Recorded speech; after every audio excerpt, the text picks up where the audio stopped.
Hey, what's going on, everybody? Welcome back to another episode of Wealth Defense Radio, the podcast. I am your host, Josh Inahosa, and I'm an independent advisory representative for Swan DFW, which is the people that put on this podcast. And I am here with the man who founded Swan DFW 11 plus years ago now. It is certified financial planner Hector Inahosa. Good morning.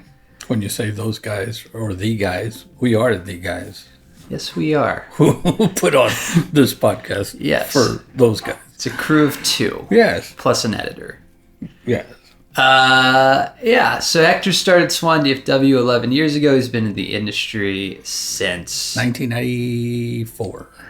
I think that year just changed on us. Well, it was in 1995 I came up here. I've been using that, but actually I was already working in 1994, and that's the reason we came up here. So, yeah, that's funny. New lore just unlocked. That's right. For Hector Inahosa. Certified financial planner is the top mark in our industry. It's part of the severance thing. You know, my innie didn't know what my outie was thinking or doing. Yeah. So today we're going to cover a couple different things. The main one is 3 midlife money myths that you need to stop believing. Right.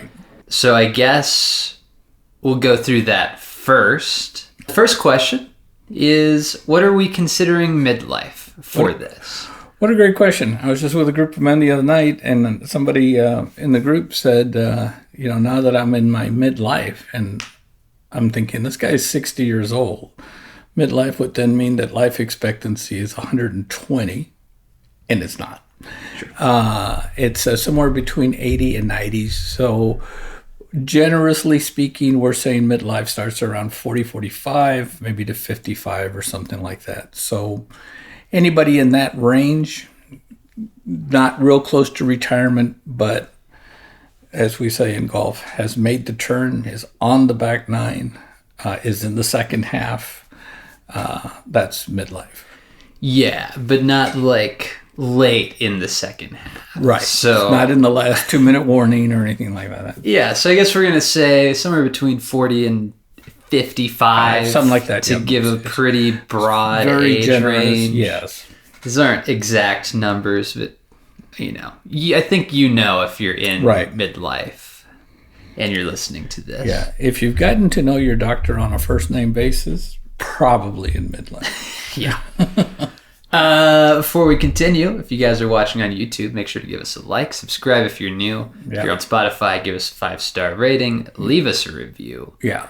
It just helps us push it to more people. Share it with a friend that is in their midlife, and maybe it'll be a wake-up call for them. And if you have a better definition of midlife, leave it for us, and we'll review some of the definitions that are left. Yep. We might even have a prize for the best one. We will see about that. Okay. All right, so our first myth here is you should start upgrading your lifestyle as you get to the middle of your life. You should buy a bigger house, maybe a boat, nicer car. The things that we consider, I guess, midlife crisis purchases, like a convertible. Yeah. A nice big pickup truck. Let's not get I'm past my midlife, sir. This is late life.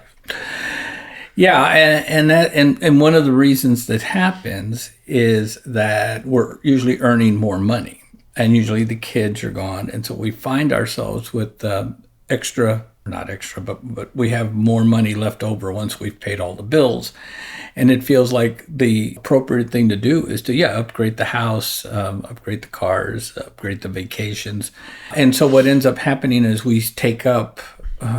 It's un-American, we feel like, for us to make this much money and only spend half of it or 3, we need to spend all of it.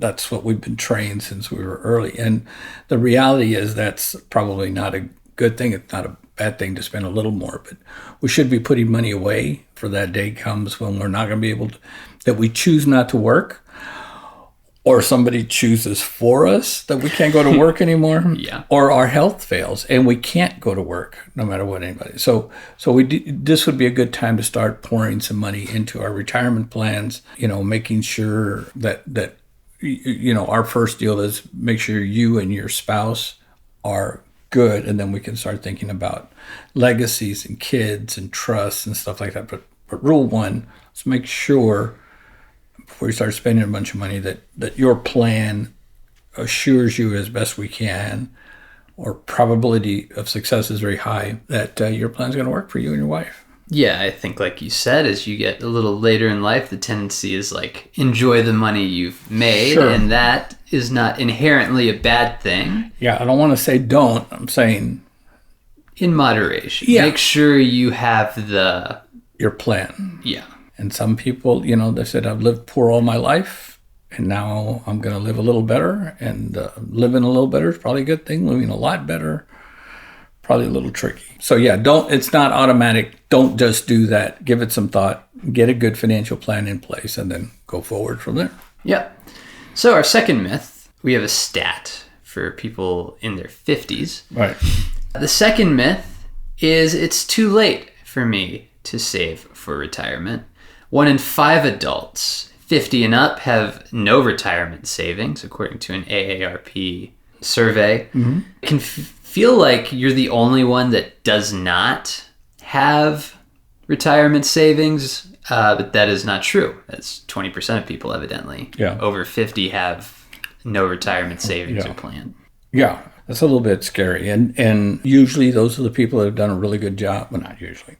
Sometimes those are the people that have done a really good job to make sure the kids get a college education. All the extra money they had saved went into their kids' college, or they went, So we're going to, for benefit of the doubt, we're going to say that they didn't just frivolously spend their money, that they spent their money, that they had some savings, but they spent their money on other things and not retirement. And this myth kind of goes along with the first myth, is now that that's behind you and you're 50 and you can start seeing retirement in 15 or 20 years, you still have enough time to start saving some money, and you should have extra cash flow, and it's never too late to start. One of the things we say in our live events is that the best time to start saving for retirement was 5 years ago. The second best time is today. Because if you don't do today, in 5 years, you're going to say something like, oh man, I should have started saving 5 years ago. And it's really pretty easy for most of us, because we work for people that have 401ks and they have a match. And so if you haven't, start looking into that. If you've been putting a de minimis amount, a small amount, maybe we need to really get serious about that and start saving, 5, 10, 15% of your income and socking that away for retirement.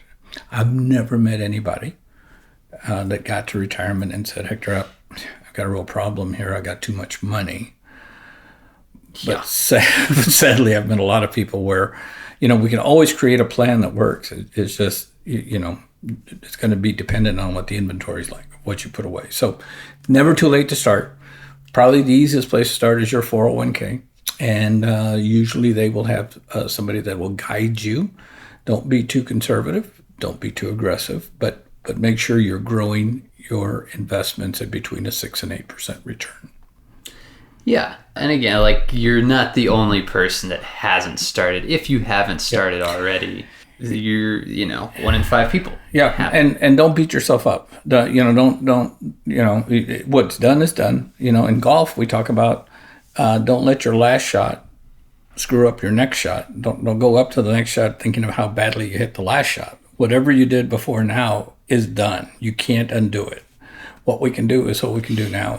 And starting, getting a little more serious. And if you need some help with how to invest that 401k money, give us a call. We'll do for free, we'll do a quick analysis of what you're doing and give you an idea of where you should be putting your money. Whole idea is start or increase those savings. Yeah. Our last myth here is you can put off estate planning. Yeah. I think a lot of people in an ideal world, you live a full life, but you just never know. Well, here's a statistic that MetLife, they spend a bunch of money coming up with a statistic that 100% of people die. Wow. I forget if it was Harvard or Stanford. Yeah. Somebody came up when they did a lot of research, and it turns out. Yeah. And so you're going to need a plan Most of us would like to think that plan is going to be there when we're 90 and we pass away, but we can see around us with accidents or horrible diseases that some people earlier in life pass. And it's a good idea to have estate planning. Most people think of estate planning for somebody who's got a whole lot of money. And estate planning really means who's going to take care of your kids. If you've got young kids and both you and your wife die, or you and your husband die, who's going to take care of your kids? Who are the guardians? Who's going to get to manage the money? You can't leave the money to your kids because they can't, the courts won't give them the money because if they're not 18, they just simply can't. And if they are 18, do you really want to give a kid $200,000 or $300,000 or $400,000 life insurance and money in your, most kids at 18 are not going to be real careful with that. They're going to have they're going to have a good time, but they're not going to save it for retirement. That's not. So those are the kind of things, and make sure your beneficiaries are right, especially if you've been divorced. Make sure that the beneficiaries have changed, that the money is going to go to who you want it to go to. Also important, if you're in a second marriage and you have one of those, yours, mine, and ours, that you guys have decided how your money's going to go and how her money's going to go. And so whether you're a millionaire or 100,000-aire or a 10,000-aire, making sure that you've decided how the money's going to go, it's going to do two things. It's going to make sure the money goes where you want it to go. But secondly, it's going to keep your legacy, your kids and grandkids from fighting over the money. And nobody wants that. So yeah, it's never too late to start thinking about estate planning. What's the plan when I die? Who's going to get the money? That's what basically estate planning is. Yeah. So that's like not an easy thing to do on your own. That is like estate planning is for sure a call in outside help, call a lawyer, call a financial planner. Like, that's not an easy thing to just whip up. It's not overly complicated. If you don't have a lot of assets and you're pretty sure and you got like one kid, well, then that's easy. But you still want a will just so that the money goes exactly the way you want it to go.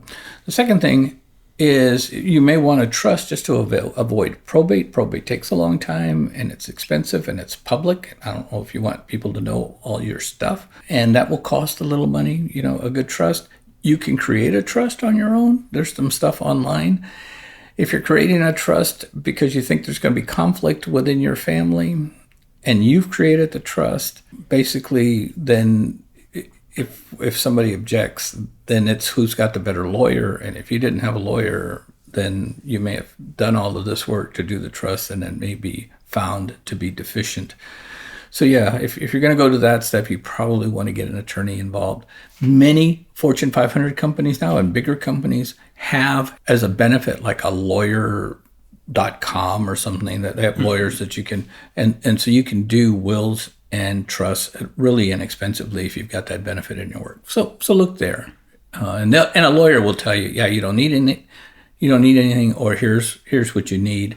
You don't need the huge big. You may just need a much smaller deal, but it'll do what you need it to do. So, yeah, it's just important that when you pass, the money goes where you want it to go. Yeah. So if you have any questions about any of the things we talked about so far, we have a couple different ways you can contact us. First way is via phone number, and that is 888-792-6339. That spells out 888-SWAN-DFW. What a great idea. I know. For those of you that had like the flip phones, you had to press like 3 times to get to. Yeah, that's what it spells. But for everybody that has forgotten how to do that, it's 888-792-6339. And we have an email address. It is info@swandfw.net. Both of those will be in the description wherever you're watching on YouTube or Facebook or Spotify, wherever that is. We have a second thing. Really? It's never happened before. We do. We normally do news stories at the front end. I thought this would be a good one to maybe end on. Okay. So we're going to talk about this in the context of artificial intelligence. Okay. This has been a pretty big news story, especially in the science world, it seems. really in the whole world, but specifically in the science world. There is a company called Colossal Bioscience, that has resurrected an extinct animal. Is a dire wolf. So we'll show like a picture or a clip on the screen so everybody watching can see, but essentially it's like a white wolf, but it's been extinct for about 12,500 years. And they've got a new, they started it over. Correct. Right. Yeah. That's really exciting and very scary all at the same time. Right. So they've been extinct for about 13,000 years, they say. They now have 3. They have found that the dire wolf was 99.5% exact match DNA to a gray wolf. So they were able to take some of the gray wolf DNA and some of the samples of dire wolf DNA, and with artificial intelligence mash it together and create genetically, I'm summarizing this in broad terms, but a dire wolf like DNA, what dire wolf DNA was back then, using samples and a close relative. So we talk a lot about artificial intelligence and what it can do. This is like a pretty wild example of it really is, and it feels like we're at the beginning of a Frankenstein movie, because if they can create something that's been extinct for 12 or 13,000 years, they can create a whole new species. And so it's exciting and scary at the same time, but what an amazing thing that we've gotten to this point. It is, yeah. It's very interesting. They made we talked about this, a woolly mouse. I saw that. The whole end goal here, there's a lot of conservation reasons that this would be happening. Some of it is humanity drove certain animals to extinction, so bringing them back to fix broken ecosystems like in Yellowstone or across the world. But their whole big thing is bringing back the woolly mammoth. That's what I was going to say. That's the big one. And do you know why they wanted? Somebody told me, but I've forgotten. Do you have that information? Why the woolly mammoth would be so important to our ecosystem? So the idea is that the woolly mammoth would slow down global warming. If you stuck a bunch up north where there's ice, it would pack down the ice, slow down the melting. Gotcha. So all the carbon that's trapped, that when you're like your car is driving around and there's like carbon emission. So there's a lot of carbon trapped under the ice, which as the ice melts is not the actual problem. It's that under the ice there's a bunch of carbon that gets released into the air. And it's heating the world at a faster rate than scientists want. So backtracking all the way back, the woolly mammoth, if it packs down the ice, clears out some trees, it would in theory slow down the ice melt. Yeah, but you're not going to be able to put like 3 or 4. You're talking about several 100,000, I would imagine, or tens of thousands of them. I don't know what the exact number is. It's going to be more than like 10. I would think by the end of all of this. There's now 3 dire wolf. They had 2 born in October of 2024, and then they just had another one born in January of 2025. They were like, we could have made 25, but they were like, that would have been a disaster to try to have 25 wolf puppies, basically, that you're trying to study. So they started with 3. Yeah, that's a good idea. Start and small. Then grow and study what it is. But and I think one of the kind of, if we step back on that, people are still wondering what are some of the applications that will come with AI, and you found a really good one. And some other things that are happening in the medical is they're able to develop drugs much faster, because what used to take 3 or 6 months to see if a drug will work, now through AI it can be days or hours even. And so AI is our future. Some people really like that and want to lean into it. Some people hate that and want to run away from it. The deal is, it's our future. We are at AI where we were with the internet. Like smartphones. Yeah, smartphones. But I remember in the internet in 2000 and 1999, and people were trying to explain to us non-tech people how the internet was going to change our lives. And we kept saying, how? They said, it just is. You're gonna be able to, one of the examples, you're going to be able to take a device to the beach and read a book on, Mm-hmm. And I remember thinking, who wants to take their laptop or our home computer with a long extension cord? Yeah, where are we going to plug it in? Where are we going to plug it in? That's nonsense. But and now when I ask people, has it changed your life? And people, yeah. So yeah, it's coming. It's coming. It's interesting. There's a lot of very positive applications for AI when used like in a good way, like in the medical field or bringing back extinct animals. Right. A real Jurassic Park situation. Yeah. Yes. We'll be right in the middle of another movie. Yeah. What a good story. Yep. So thank you guys for listening. That's all we got. We'll catch y'all in the next one. Yep. Thank you. God bless.